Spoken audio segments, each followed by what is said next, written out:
हमें तो अपनों ने लूटा, गैरों में कहाँ दम था, और ममता की नैया वहां डूबी जहां पानी कम था। अभी अभी दिल्ली के पावर कॉरिडोर से एक ऐसी खबर आ रही है जो पश्चिम बंगाल से लेकर पार्लियामेंट तक पूरी पॉलिटिकल लैंडस्केप को हिला कर रख देगी।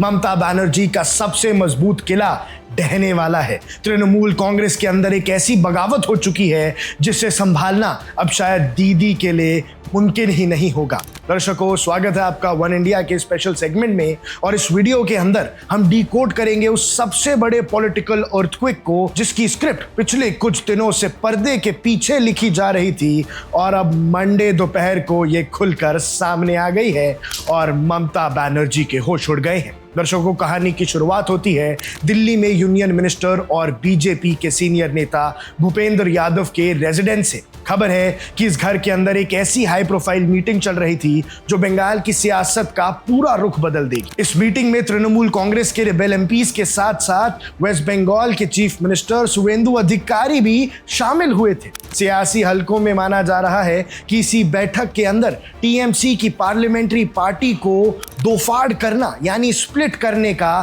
फाइनल प्लान बना लिया गया। और इस मीटिंग के तुरंत बाद 20 लोकसभा एमपीज ने लोकसभा स्पीकर ओम बिरला को एक फॉर्मल चिट्ठी सौंप दी है और इस चिट्ठी में उन्होंने साफ तौर पर डिमांड किया है कि उन्हें एक सेपरेट पार्लियामेंट्री ग्रुप के रूप में रिकॉग्निशन दी जाए और उन्हें एनडीए यानी नेशनल डेमोक्रेटिक अलायंस के साथ अलाइन होने की परमिशन मिले। यानी साफ सीधे शब्दों में ये 20 एमपीज टीएमसी का दामन छोड़कर अब एनडीए की तरफ चले गए हैं, बीजेपी का साथ देने चले गए हैं। अब तक जो खबरें पर्दे के पीछे थी उनके चेहरे अब बिल्कुल साफ हो चुके हैं और नाम भी सामने आ गए हैं कि कौन है वो 20 टीएमसी के एमपीज जिन्होंने ममता बनर्जी को दिया है उनकी जीवन का सबसे बड़ा धोखा। भूपेंद्र यादव के घर हुई इस बड़ी क्रूशल मीटिंग में टीएमसी के कई बड़े और चौंका देने वाले नाम मौजूद हैं।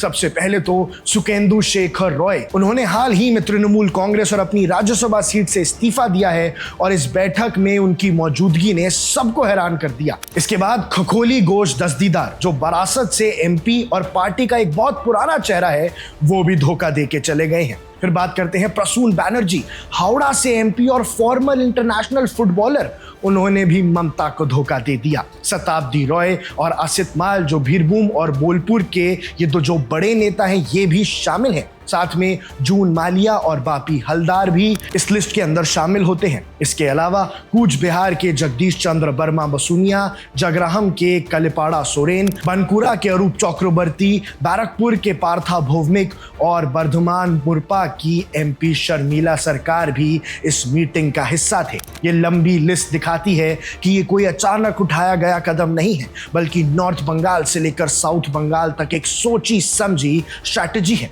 अब दर्शकों, एक जर्नलिस्ट के तौर पर जो बात आपको समझाना सबसे जरूरी है वो है पार्लियामेंट का कैलकुलेशन और एंटी डिफेक्शन लॉ यानी दल बदल कानून के मुताबिक अगर आप अकेले या छोटे ग्रुप में पार्टी छोड़ते हैं तो आपकी संसद सदस्यता यानी पार्लियामेंट्री मेंबरशिप रद्द हो सकती है। लेकिन अगर ये संख्या टोटल एमपीज की 2/3 हो तो स्प्लिट को लीगली वैलिडिटी मिल सकती है।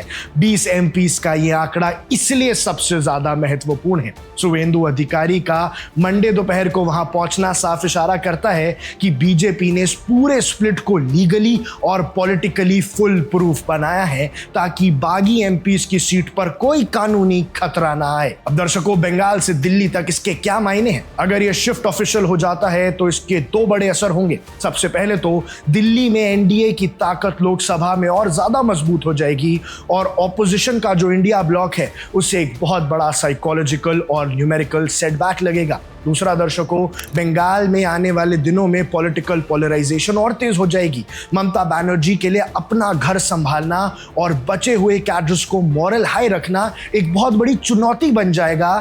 भैया, दीदी की टीएमसी डूबने की कगार पे आ जाएगी। अब क्या दीदी इस बगावत को ठंडा कर पाएगी? क्या टीएमसी के बचे हुए लीडर्स इन रिबेल्स को मनाने में कामयाब होंगे, या फिर दिल्ली में ओम बिरला का फैसला टीएमसी के इस फैक्शन को एक नए नाम के साथ एनडीए का हिस्सा बना देगा? इस मेगा पॉलिटिकल ड्रामा पर हमारी नजर बनी हुई है, लेकिन भैया इस वक्त ममता बनर्जी के लिए एक नाइटमेयर चल रहा है। उनकी मेहनत से खड़ी की गई पार्टी अब बिखरती दिख रही है। अब देख रहे हैं वन इंडिया। जो भी आपकी राय हो हमें कमेंट सेक्शन में जरूर बताइएगा। मैं हूं आकर्ष कौशिक।